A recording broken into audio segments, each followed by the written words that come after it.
Big boss Malayalam season 7 ഇന്നത്തെ ലാലേട്ടൻ എപ്പിസോഡിനകത്ത് ഒരു major ചർച്ചാ വിഷയം തന്നെയായിരുന്നു ലക്ഷ്മി ആദിലാനൂറയ്ക്കെതിരെ പറഞ്ഞ ആ ഒരു പരാമർശം. ആദിലാനൂറയെ വീട്ടിൽ കയറ്റാൻ കൊള്ളില്ല എന്ന് പറഞ്ഞ ആ ഒരു പരാമർശം ഇന്നൊരു മേജർ ചർച്ച തന്നെയായിരുന്നു.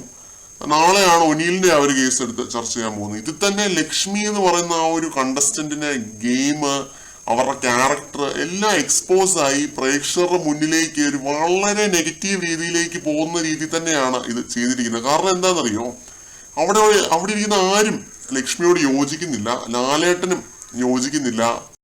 ലക്ഷ്മിയെ റോസ്റ്റ് ചെയ്യുന്ന പോലെ ലാലേട്ടൻ എന്തെങ്കിലും പറയുമ്പോൾ ഓഡിയൻസ് കയ്യടി നിർത്താൻ പറ്റാത്ത ലെവലിലുള്ള റെസ്പോൺസ് ആയിരുന്നു ഓഡിയൻസിന്റെ കയ്യിൽ നിന്നും.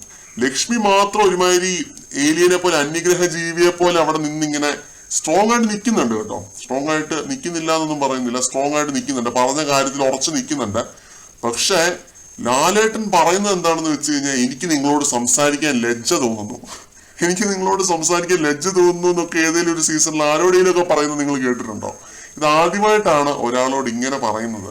അത്രയ്ക്കും നാണം കെട്ട രീതിയിലുള്ള ഒരു ഗെയിമാണ് ലക്ഷ്മി കളിക്കുന്നത് എന്നും, ലക്ഷ്മിയുടെ ഗെയിം വെറും ഒരു സദാചാര അമ്മച്ചി ഗെയിമാണെന്നും ശരിക്കും ബോധ്യപ്പെടുത്തി കൊടുത്തു എന്ന് വേണമെങ്കിൽ പറയാം. ആ രീതിയിലുള്ള ഒരു ഷോക്ക് ട്രീറ്റ്മെന്റ് ആണ് ഇന്ന് ലക്ഷ്മിക്ക് ലഭിച്ചത്. അപ്പൊ മസ്താനി പോലും ഒരു പോയിന്റ് എത്തിയപ്പോൾ ലക്ഷ്മിയുടെ കൈ ഒഴിഞ്ഞു എന്നാണ് എനിക്ക് കണ്ടപ്പോൾ ഫീൽ ചെയ്തത്. ആരെങ്കിലും അവിടെ യോജിക്കുന്നുണ്ടോ ചോദിച്ചപ്പോൾ മസ്താനി പോലും ഞാൻ കൈയൊന്നും പൊക്കുന്നില്ല എന്ന് പറഞ്ഞ് കൈ താഴ്ത്തി അവിടെ ഇരിക്കുന്നുണ്ട്. പിന്നെ അതേപോലെ തന്നെ ലാലേട്ടൻ പറയുന്ന ഒരു കാര്യം എന്ന് പറഞ്ഞാൽ, അവർ ജോലിയും കൂലിയും ഇല്ലാത്തവരൊന്നും അല്ല ആദിലാനൂർ, അവർ വിപ്രോയിൽ ജോലി ചെയ്യുന്ന 2 പേരാണ്.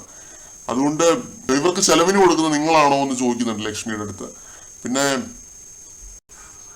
ലക്ഷ്മിയുടെ വീട്ടിൽ കയറ്റാൻ കൊള്ളില്ല എന്ന് പറയുന്നതിന് പകരം അക്ബറിന്റെ വീട്ടിൽ കയറ്റാൻ കൊള്ളില്ല എന്നാണല്ലോ ലക്ഷ്മി പറഞ്ഞത്. അത് അക്ബറിന്റെ അടുത്താണ് പറഞ്ഞത്. ഇത് ലാലേട്ടൻ ചോദ്യം ചെയ്യുന്നുണ്ട്, ഇത് നിങ്ങൾ കേട്ടോ, അക്ബറിന്റെ ആരെങ്കിലും ഇങ്ങനെ പറയുന്നതായിട്ട് നിങ്ങൾ കേട്ടോ എന്ന് ചോദിക്കുന്നുണ്ട്. അപ്പൊ ലക്ഷ്മി ഇങ്ങനെ അന്തം വിട്ടിങ്ങനെ നിൽക്കുകയാണ്, കുന്തം വിഴുങ്ങിയ പോലെ നിൽക്കുകയാണെന്ന് വേണമെങ്കിൽ പറയാം.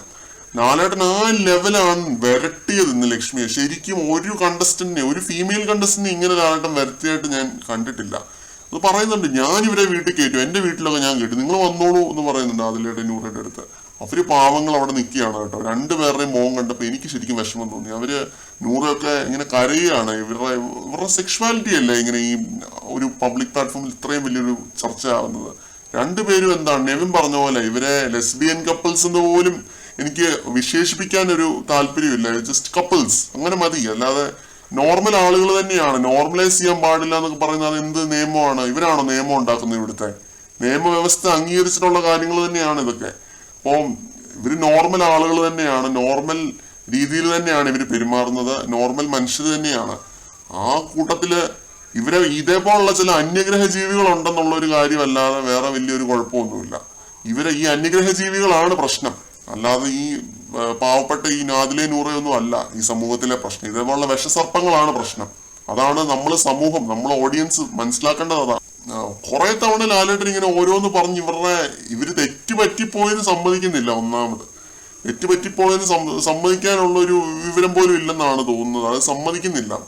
ലാലേട്ടൻ വീണ്ടും ചോദിക്കുന്നു, ഇവരിങ്ങനെ വീണ്ടും കൗണ്ടർ ചെയ്തോണ്ടിരിക്കുന്നു. അപ്പൊ ലാലേട്ടൻ ലാസ്റ്റ് പറഞ്ഞു, എനിക്ക് നിങ്ങളോട് സംസാരിക്കാൻ ലജ്ജ തോന്നുന്നു എന്ന് പറഞ്ഞിട്ടാണ് ഇത് നിർത്തുന്നത്.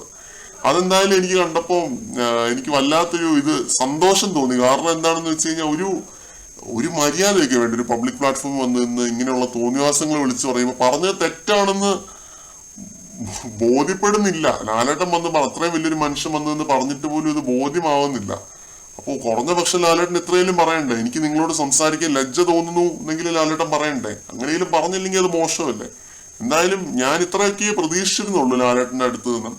എവിക്റ്റ് ചെയ്ത് വിടുന്ന കാര്യവും യെല്ലോ കാർഡും ഒന്നും അങ്ങനത്തെ ഇതൊന്നും ഞാൻ പ്രതീക്ഷിച്ചിരുന്നില്ല. അതേപോലെ തന്നെ പ്രതീക്ഷിച്ച അത്രയും ആ ഒരു ലെവലിലുള്ള ഷോക്ക് ട്രീറ്റ്മെന്റ് ഡെലിവറി ചെയ്തെന്നാണ് എനിക്ക് തോന്നുന്നത്. കൂടുതൽ അപ്ഡേറ്റുകളുമായി വീണ്ടും കാണാം.